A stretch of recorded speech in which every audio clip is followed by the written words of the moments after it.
Attroupement dimanche matin sur la place de Bossière, un lieu repensé, réaménagé et puis inauguré en juin 2017. À cette époque manquait à l'appel une stèle en marbre noir qu'il fallait remplacer.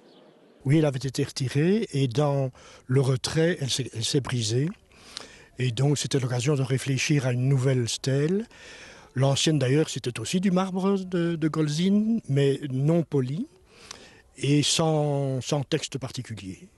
Et donc on a repris contact avec la carrière de Mazy, de Bossière, de Golzine, et on a mis au point un nouveau texte assez sobre et une pierre polie d'un côté et brute de l'autre côté.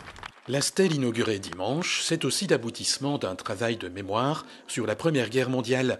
Il avait donné lieu à une exposition en 2014 avec la collaboration des écoliers du village.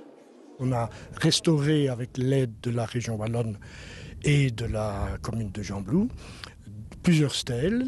Et c'est sur les murs de l'ancienne maison communale que l'on peut lire d'un côté les noms des civils qui ont particulièrement souffert de la Première Guerre mondiale et de l'autre ceux des combattants dont certains n'ont pas survécu au conflit.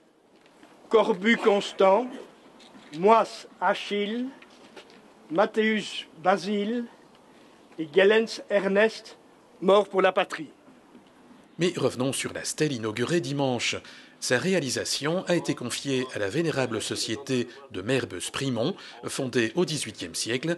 Elle exploite la carrière de marbre noir de Golzine. L'un de ses représentants assistait à l'inauguration.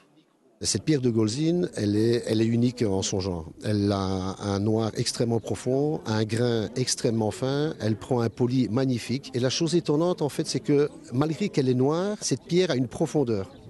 Et ça, c'est unique dans son genre. Une matière qu'il faut traiter comme du verre avec précaution, de l'extraction jusqu'à la pose. Quand on voit d'autres noirs et qu'on le met un échantillon d'un noir qui vient de Chine, qui vient d'Afrique, qui vient du Mexique, et que sais-je, à côté du noir de Golzine, il n'y a pas photo. En plus, c'est un mariage quand même assez extraordinaire. La pierre, finalement, a fait un voyage de 3 km ou quelque chose comme ça. Elle a été polie sur place. Donc c'est tout de même une mise en évidence du sol, du sous-sol de Bossière.